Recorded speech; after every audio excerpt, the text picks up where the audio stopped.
야단 보따리를 찾아주셔서 감사합니다. 구독, 좋아요, 알림 설정 꼭 눌러주세요. 옛날 강원도 어느 시골 마을에 한양에서 내려온 젊은 마님이 있었습니다.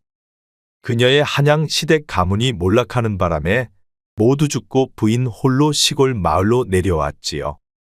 그런데 그녀는 농사일을 전혀 모르다 보니 궁핍한 생활을 하고 있었습니다. 시댁의 유산인 기와집만 덩그러니 있는 집에서 젊은 마님홀로 살아가고 있었지요. 애휴일을 어쩐담. 농사일을 해본 적이 없으니 앞으로 살아갈 일이 참으로 막막하구나. 어느 날 젊은 마님은 소쿠리와 호미를 들고 산중턱에 있는 밭으로 향했습니다. 저녁에 먹을 감자를 캐기 위해서였지요. 호미로 감자를 몇 개 캔 마님은 소쿠리에 담아 산을 내려오고 있었습니다. 아니 그런데 산속길 한쪽에 한 사내가 쓰러져 있는 게 아니겠습니까? 젊은 마님은 무서워 그냥 지나치려 했는데 갑자기 사내가 젊은 마님을 불렀지요. 이보시오. 며칠째 먹지 못해 허기가 져서 그러니 먹을 것 좀 있으면 주시겠소? 젊은 마님이 사내를 보니 금방이라도 죽을 사람처럼 보였습니다. 그럼 따라오시오. 걸을 수는 있겠소? 힘들긴 하지만 조금만 부축해주면 걸을 수는 있을 것 같소. 젊은 마님은 낯선 사내의 손을 잡고 일으켜 세워 주었습니다. 그러자 사내가 마님의 어깨에 팔을 걸쳤지요. 순간 젊은 마님은 당혹스럽고 가슴이 뛰었습니다. 그리고 얼굴까지 붉어졌지요. 하지만 굶어 죽을 것 같은 낯선 사내를 모른 채 할 수는 없었습니다. 사내는 젊은 마님의 어깨에 팔을 올리고 그녀를 의지한 채 한 걸음 한 걸음 발걸음을 떼었지요. 그리고 해질녘이 다 되어 젊은 마님 집에 도착했습니다. 이곳에서 잠시만 기다리시오. 젊은 마님은 사내를 마루에 앉혀주고 캐온 감자를 씻어 가마솥에 넣고 삶았습니다. 그리고 뜨거운 감자를 들고 가서 물과 함께 사내에게 주었지요. 뜨거우니 천천히 드시오. 참으로 고맙소 부인. 사내는 젊은 마님이 가져온 감자를 호호 불어가며 허겁지겁 먹었습니다. 삶은 감자 2개를 다 먹고 나서야 사내가 말했지요. 덕분에 살 것 같소. 헌데 나는 오갈 데가 없는 몸이니 하룻밤 묵어가도 되겠소. 이 집은 여인 혼자 살고 있는 집이여. 그러니 낯선 사내를 재워드릴 수는 없소. 꼭 방이 아니어도 좋소. 보아하니 행랑채 옆에 헛간이 있던데 그것도 괜찮소. 젊은 사내가 하도 딱해 보여 마님은 그러라고 승낙을 해주었습니다. 대신 아침 일찍 떠나주시오. 알겠소. 참으로 고맙소이다. 사내는 헛간으로 가고 마님은 안방으로 들어갔습니다. 그런데 자려고 잠자리에 누웠는데 마님은 잠이 오질 않았지요. 헛간에 있는 낯선 사내 때문에 왠지 불안하고 초조했습니다. 여인 홀로 사는 집에 낯선 사내가 들어와 있으니 마님은 긴장도 되었지요. 뜬 눈으로 나를 샌 마님은 아침이 되어 해가 뜨자 긴장이 풀렸습니다. 밤새 아무 일도 일어나지 않았음에 감사하며 밖으로 나가 보았지요. 아니 그런데 밖으로 나간 마님은 깜짝 놀라고 말았습니다. 마당에는 캐온 감자가 한 감 하나 있었고 사내는 웃옷을 홀랑 벗고 장작을 패고 있었지요. 깜짝 놀란 젊은 마님이 사내에게 가서 물어보았습니다. 아니 어찌 가지 않은 것이요? 그렇지 않아도 가려고 했는데 보아하니 겨울에 쓸 땔감도 먹을 것도 없더이다. 이곳은 산중이라 겨울에 땔감이 없으면 얼어 죽기 십상이요. 그래서 내가 겨울 채비를 해주려는 것이요. 들어보니 사내가 해주지 않으면 어차피 자신이 해야 할 일들이었습니다. 하지만 농사 경험 없는 여인의 몸으로는 모두 힘든 일이었지요. 고맙소. 허나 내게는 품삯을 줄 돈이 없소. 돈은 없어도 돼요. 내가 힘들 때 당신이 나를 도와주었으니 내 그대를 도우려 할 뿐이요. 그런데 보아하니 농사 짓는 것이라곤 감자밭밖에 없는 것이요. 그렇소. 그게 다요. 저런 어떻게 삼시세끼를 감자로만 때운단 말이요. 기다려보시오. 오늘은 장작을 마저 패고 내일은 감자를 지고 가 쌀과 곡식으로 바꿔오리다. 젊은 마님은 낯선 사내의 말에 왠지 기대가 되었습니다. 그렇지 않아도 감자만 먹다 보니 더 이상 물려 먹지도 못할 판이었지요. 그렇게까지 신경 써주시다니 참으로 고맙소. 나는 유아라 하오. 그대의 이름은 무엇이요? 난 박우성이요. 그럼 오늘 밤은 행랑채를 쓰시어 깨끗이 청소하고 닦아놨소. 고맙소 부인. 다음 날 날이 밝자 박우성은 감자 한 가마를 메고 장터로 향했습니다. 그리고 그는 어떻게 하면 더 좋은 값을 받을 수 있을지 궁리를 하였지요. 그런데 그때 여종을 데리고 장보러 나온 귀부인 같은 분을 보았습니다. 그러자 박우성이 그녀를 찾아가 말했지요. 마님은 사내의 심금을 울릴 만큼 아름다운 미모를 가지셨소. 헌데 피부가 좀 아쉽구려. 그 말에 귀부인이 박우성을 보았지요. 아니, 지금 내가 내게 수작을 거는 것이냐? 수작이라니요, 당치도 않습니다. 단지 부인께서는 참 아름다우신데 피부가 건조해 까칠해 보여 안타까움에 말씀드렸지요. 아니, 그럼 내가 무슨 비법이라도 알고 있어 내게 말을 건 것이냐? 그야 당연하지요. 부인께서는 피부 관리만 잘하시면 양귀비도 부인께 무릎을 꿇을 것입니다. 호, 그놈 참 말 한 번 잘하는구나. 그래, 그럼 방법이 무엇인지 어서 말해보거라. 방법은 제 감자를 매일매일 갈아 얼굴에 바르는 것입니다. 그 말에 귀부인의 얼굴이 황당하다는 표정이었지요. 아니, 감자를 어찌 얼굴에 바른단 말이냐? 마님이 그리 말하자 박우성은 마님의 귀에 대고 속삭였습니다.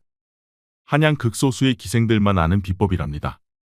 그 말에 귀부인의 눈이 갑자기 커졌지요.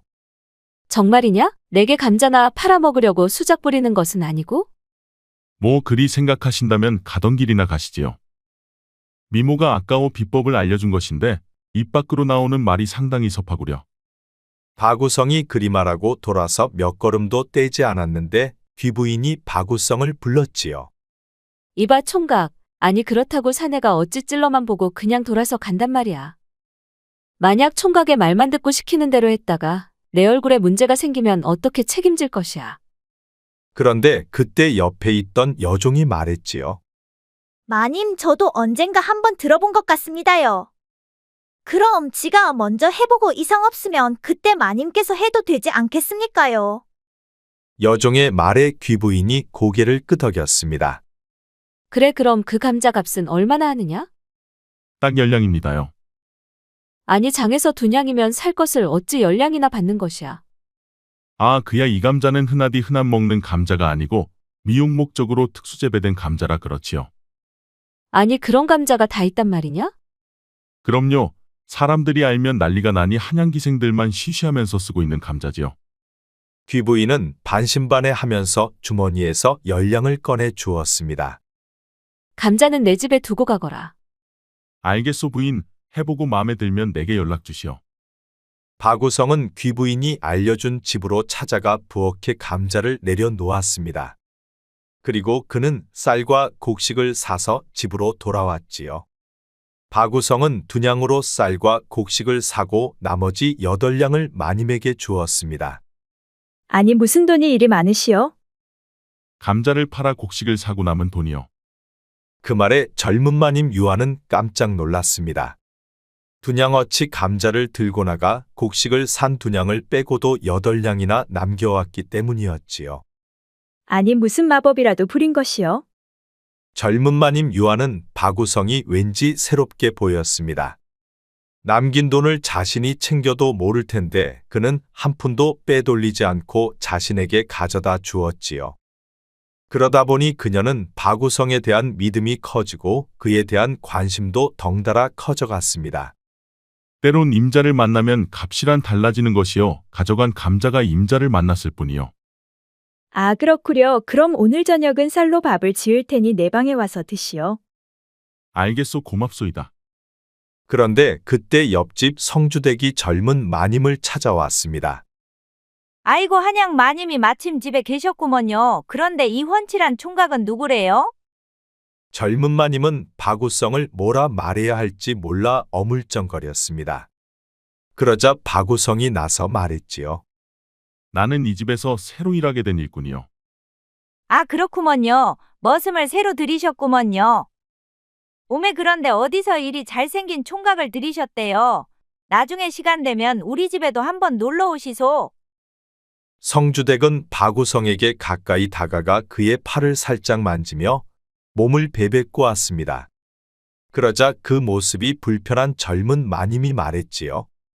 아니 그런데 성주댁은 무슨 일로 오신 것이요? 아이고 내 정신 좀 봐.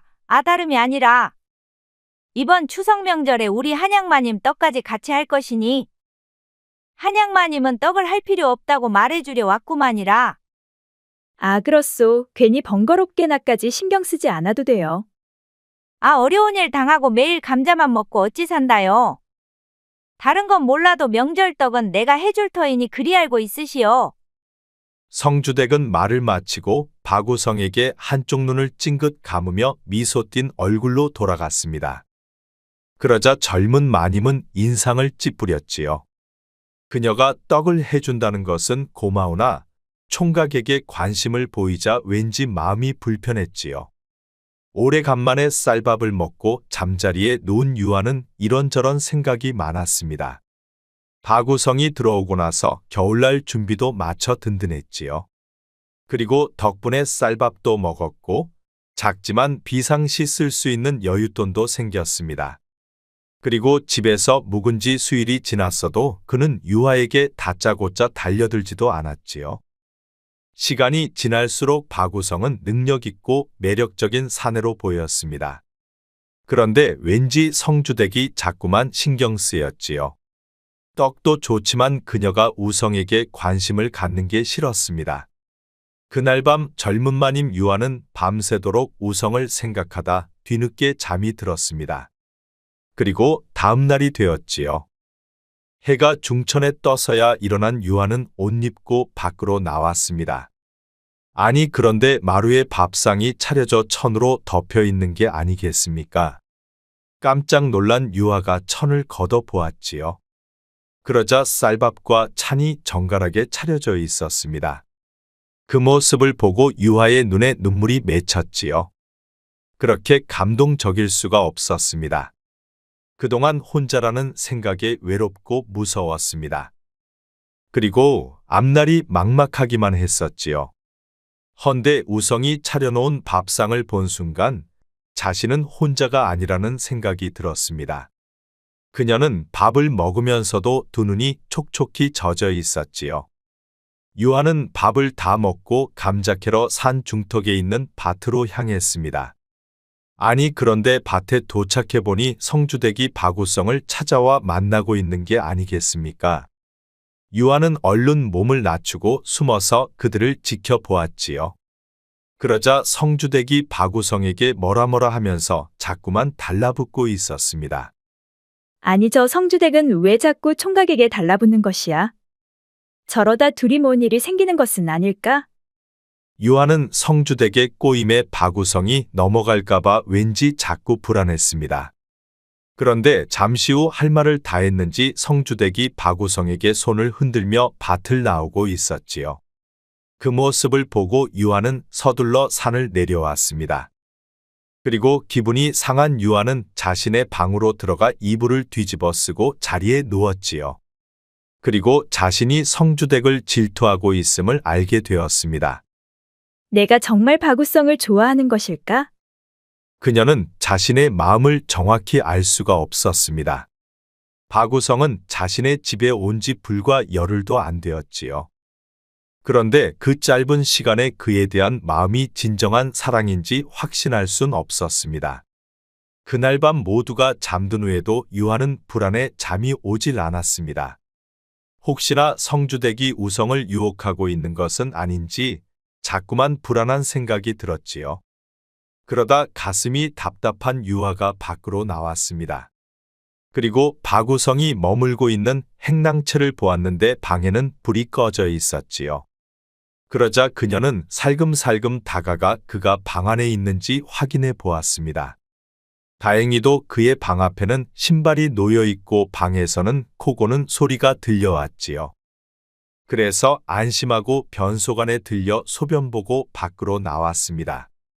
아니 그런데 그 사이 바구성 방 앞에 성주댁이 찾아와 서성이고 있는 게 아니겠습니까? 유아는 그 모습을 보고 깜짝 놀라 몸을 낮추었지요. 아니 그런데 성주댁이 잠시 후 방 안으로 들어가는 것이었습니다. 그러자 유아는 가슴이 터질 듯 두근거리며 화가 났지요. 화난 유아는 바구성의 방 앞으로 가서 귀를 기울여 보았습니다. 아니 그런데 아무런 소리도 들리지 않았지요. 유아는 불안하고 초조해하며 그녀가 나오기만을 기다렸습니다. 그런데 한참이 지나도 그녀는 나오질 않았지요. 헌데 방 안에서는 아무런 소리도 나질 않았습니다. 남녀가 사랑을 나누면 여인의 신음소리가 나기 마련이지요. 그런데 방 안에서는 아무런 소리도 들리지 않았습니다. 그녀는 가슴이 답답했지만 돌아서 나올 수밖에 없었지요. 자신의 방으로 돌아온 유아는 심장이 두근거리고 가슴이 터질 것만 같았습니다. 성주댁이 바구성과 방에서 무엇을 하고 있을지 자꾸만 상상이 되었지요. 그녀는 불 끄고 문틈 사이로 행랑채를 주시했습니다. 그러자 잠시 후 성주댁이 방에서 나와 돌아가는 게 아니겠습니까? 방에서 무엇을 했는지는 몰라도 사랑을 나누기에는 충분한 시간이었지요. 그녀는 또 별별 생각을 다 하다가 한숨도 자지 못하고 아침이 되어서야 잠이 들었습니다. 그리고 오후가 되어 잠에서 일어났지요.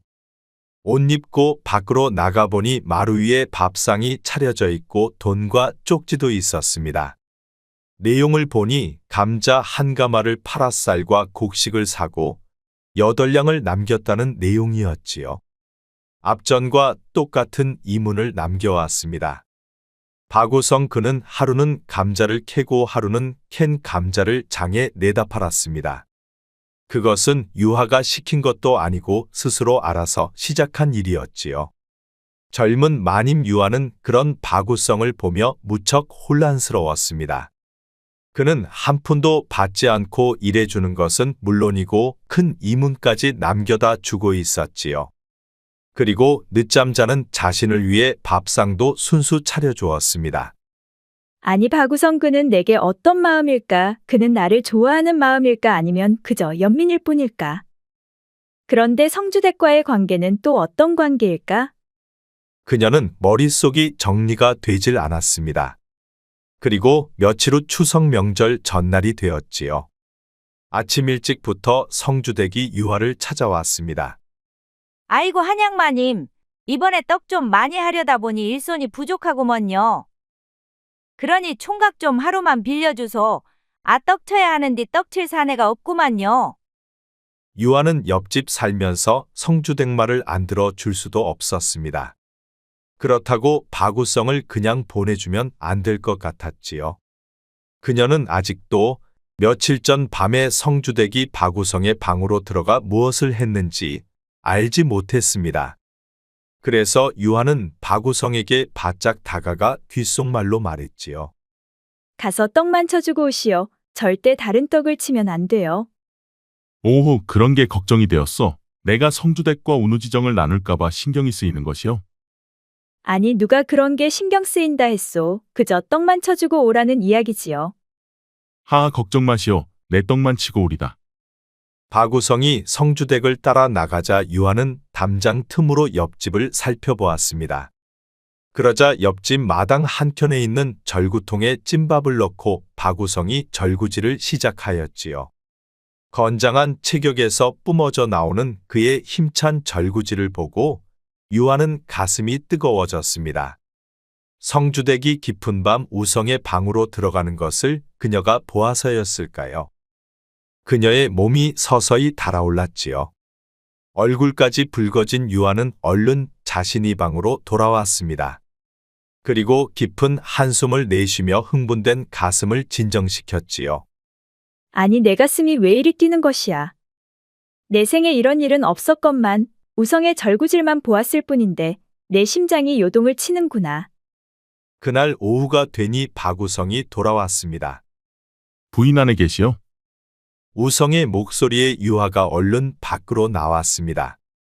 떡친 대가로 성주댁이 인절미를 싸주었소. 따뜻할 때 한번 먹어보시구려. 그녀는 우성이 가져온 인절미가 왠지 먹고 싶지가 않았습니다. 아니 왜 인절미를 싫어하시오? 아니 그런 게 아니라 밥 먹은 지 얼마 안 되어 생각이 없소. 아, 그렇소. 그럼 부인은 무엇을 좋아하시오? 내일 장에 나가면 부인이 원하는 것을 사다 주리다. 뭐 특별히 먹고 싶은 게 없소. 그런데 한 가지 궁금한 게 있어. 그것이 무엇이오? 유하는 말을 꺼낼까 말까 고민하다가 용기 내어 물어봤습니다. 엊그제 밤에 성주대기 행랑채에서 나오던데 두 사람은 무슨 사이요? 아니 무슨 사이라니요? 그리고 성주댁이 내 방에서 나왔다는 것은 또 무슨 말이요? 박우성이 얼굴색도 변하지 않고 물어오자 유하는 순간 당혹스러웠습니다. 엊그제 밤에 성주대기 행랑채를 다녀간 것을 모른단 말이요? 무슨 소리 하는지 나는 통 모르겠소. 박우성이 진짜 몰라서 하는 소리인지 아니면 시침이 떼는 것인지 유하는 분간이 되질 않았지요. 뭐 모르면 되었소. 내가 잘못 봤나 보오. 다음날 박우성이 감자를 메고 나가자 유하는 그의 뒤를 멀찍이서 따라가 보았습니다. 그가 어떻게 돈을 벌어오는지도 궁금했지만 그보다도 그에 대해 더 많은 것을 알고 싶은 마음에서였지요. 한참을 따라가 보니 그가 장터거리에서 감자를 내려놓고 누군가를 기다렸습니다. 그러자 잠시 후 웬 귀부인이 그 앞에 나타났지요. 나왔는가 우성. 어서 오시오 부인. 자네 덕에 요즘 내 피부가 한 10년은 젊어 보이는구려. 호호. 하루도 거르지 않고 매일매일 감자를 갈아 얼굴과 온몸에 바르고 있다네. 호호. 아, 그렇습니까? 그렇다면 부인의 몸도 무척 아름답겠습니다. 그렇다네. 자네 내 몸 한번 보고 싶지 않나? 내 아무한테나 내 몸을 보여주진 않는다네. 자넨 특별히 내 맘에 드니 내 한번 보여줌세. 그렇다면 저야 영광이지요. 그럼 떡 본 김에 제사 지내렸다고 마침 내 서방이 한양에 가고 없네. 그러니 나를 따라오시게. 예, 화순아, 내가 먼저 가서 별채에 자리 깔아놓고 아무도 근처에 오지 못하게 하거라. 네, 알겠습니다요, 마님. 박우성은 귀부인을 따라 그녀의 집으로 향했습니다. 멀찍이서 이를 지켜보고 있던 유아는 심장이 떨리고 분노가 끌어올랐지요. 아, 그런 거였어? 그러니까 감자를 판 게 아니고 몸을 판 돈이었어? 그동안 성주댁과의 일은 설마 했지만 오늘 보니 바람둥이가 틀림없었지요. 화가 난 유아는 곧장 집으로 돌아왔습니다. 그리고 그녀는 이불 속으로 들어가 눈물을 흘렸지요. 그날 오후 늦게 박우성이 돌아와 유아를 불렀습니다. 부인 나왔소. 유아는 우성의 말에도 밖으로 나오질 않았습니다. 부인이 좋아할 만한 한과를 사왔소이다. 어서 나와 한번 드셔보구려. 그래도 유아는 아무 대답이 없었습니다. 그러자 우성은 감자를 판 돈과 유아에게 주려고 사온 한과를 마루에 두었지요. 그리고 그는 자신의 방으로 건너가 잠이 들었습니다. 그런데 잠결에 이상함을 느낀 우성이 눈을 떠보았지요. 아니 그런데 성주댁이 자신의 곁에서 잠들어 있는 게 아니겠습니까? 깜짝 놀란 우성이 일어나 불을 켜보니 그녀가 깊이 잠들어 있었지요. 이보시오 성주댁, 어찌 내 방에 와서 자는 것이요? 우성이 성주댁을 흔들어 깨우자 성주댁이 눈을 비비며 일어났습니다. 아니 이곳은 어디요? 어디긴 어디요, 내가 묵는 방이지. 그런데 내가 왜 이곳에 있는 것이요? 낸들 알겠소, 당신이 어째 내 방에 왔는지. 몽유병이 있었던 성주댁은 좋아했던 우성에게 자신도 모르게 잠결에 찾아왔던 것이었습니다. 아이고야 부끄럽고마. 미안하게 되었소 우성. 성주댁이 부끄러워 서둘러 밖으로 나갔습니다. 아니 그런데 이건 또 무슨 일이랍니까? 유아가 우성의 방문 앞에 우두거니 서 있는 게 아니겠습니까? 아니 성주댁 이게 뭐 하는 짓이요? 아 한양마님 오해 마소. 성주댁은 유아를 보자마자 부끄러운 나머지 그대로 주랭랑을 치고 말았지요. 나오시었소 부인. 아니 우성은 도대체 몇 사람을 만나는 것이요? 아니 내가 몇 사람을 만나다니 그게 무슨 소리요? 어제는 어떤 귀부인을 만나더니 오늘은 성주댁을 만나고 내일은 누구를 만날 것이요? 유아의 말에 우성이 소리내어 웃었습니다. 아니 지금 웃음이 나오시오? 그래서 요즘 내개뚱이 있었던 것이요? 바구성이 갑자기 유아의 손을 잡았습니다. 그러자 유아는 화들짝 놀라며 손을 빼려 하였지요. 가만히 있어 보시오 부인. 우성은 유아의 손을 놓지 않은 채 그녀의 눈을 보았지요. 내 눈을 보시오. 내 눈은 거짓말을 하지 않을 테니. 유아는 우성이 손을 놓아주지 않자 어쩔 수 없이 그의 눈을 보았습니다. 그대가 본 것은 모두 오해였어. 어제 만난 귀부인은 그저 감자를 이용해 피부 미용하는 것을 가르쳐줬을 뿐이요. 그리고 성주댁이 내 방을 찾은 것은 그녀의 몽유병 때문이요. 그러니 부인이 오해할 만했던 것이요. 그 말이 사실이요? 그렇소. 내 하늘의 맹세코 진실이요. 우성의 말을 듣고 유아는 한시름 놓았습니다.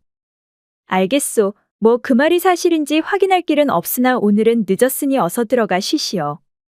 유아는 행랑채를 떠나 자신의 방으로 돌아왔습니다. 그리고 우성을 생각했지요.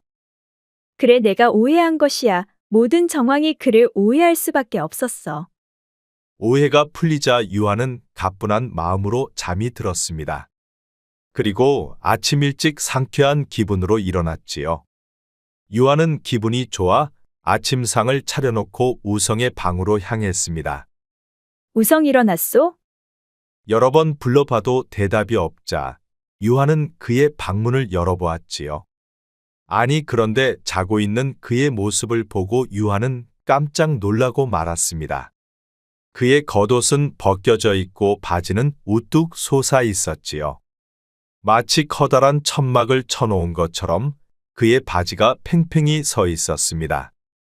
그 모습을 보고 유아는 얼굴이 붉게 달아올랐지요. 그리고 가슴도 두근거렸습니다. 에구머니나 이제 보니 그것도 아주 튼실해 보이네 호호. 그에 대한 오해가 풀리자 유아는 그런 우성의 모습도 무척 사랑스러웠습니다. 그러자 그녀는 망설임 없이 그의 방으로 들어갔지요. 그리고 그의 허리끈을 풀었습니다. 잠결에 일어난 우성은 곁에 와 있는 유아를 보고 그녀를 버락 안았지요. 그리고 행랑채에서 쿵쿵거리는 소리가 마당까지 들렸습니다. 그 일이 있고 두 사람은 서로 사랑하는 연인이 되었지요. 집안에서 서로 마주치면 우성이 달려가 그녀의 입술에 입맞춤을 했습니다. 그리고 감정이 끓어오르면 곧바로 방으로 들어가곤 하였지요. 그렇게 두 사람은 부부와 다를 바가 없었습니다. 그리고 우성은 아예 유아의 안방에서 기거를 하였지요. 그리고 우성이 감자를 모두 팔자 유아의 손에는 100냥이 넘는 돈이 생겼습니다.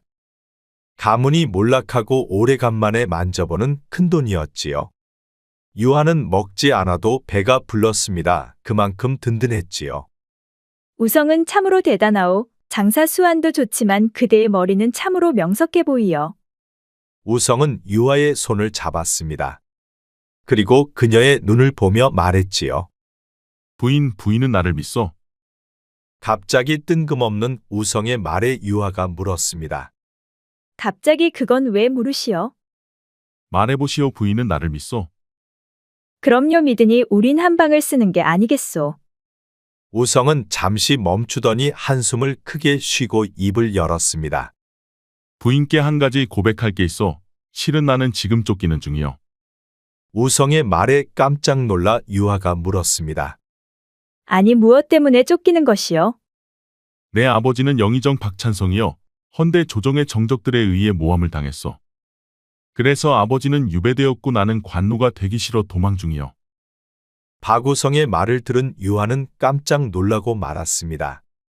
우성이 범상치 않고 명석하다 생각했었는데 그는 영의정의 자제였지요. 아 그런가요? 정말 놀라운 일이 있었군요. 이제 나는 다시 떠날 때가 된 것 같소. 꼬리가 길면 잡히는 법이요. 머지않아 이곳도 추노꾼들이 찾아올 것이요. 우성이 떠나야 한다는 말에 유아는 눈물이 핑 돌았습니다. 이제야 마음 주고 진정 사랑하는 사람을 만났건만 또 이별이라니 가슴이 너무 아팠지요. 떠나면 어디로 갈 것이요? 내겐 정해진 곳이 없어. 그저 추노꾼들을 피해 전국을 떠돌 뿐이요. 유아는 눈물을 흘리며 울었습니다. 우성은 그런 유아의 눈물을 닦아주었지요. 미안하오. 내가 정을 주지 말았어야 했는데 당신의 마음을 아프게 하였구려. 한참을 울고 난 유아가 말했습니다. 나는 더 이상 이별은 싫소. 사랑하는 사람을 잃는 아픔을 다시는 겪고 싶지가 않소. 그러니 내 곁을 떠나지 마시오. 자칫하면 부인까지 위험할 수 있어 도망자를 숨겨주면 그 벌 또한 중재요. 그런 것은 이제 무섭지 않습니다. 다만 사랑하는 사람을 잃고 싶지 않을 뿐이요. 이곳에서 멀지 않은 곳에 사람이 살지 않는 오래된 암자가 있다고 들었습니다. 그곳에서 머물면 되지 않겠소?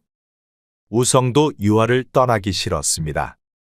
하지만 그녀를 사랑하기에 떠나야만 했지요. 헌데 유아의 간절한 제안에 우성은 생각해 보았습니다. 어차피 평생을 쫓겨다녀야 하는데 언젠가는 잡힐 수도 있었지요. 그럴 거라면 사랑하는 사람 곁에 있다가 잡히는 게 낫겠다는 생각이 들었습니다. 그리하여 우성은 짐을 싸고 유아와 함께 산속 암자로 향했지요.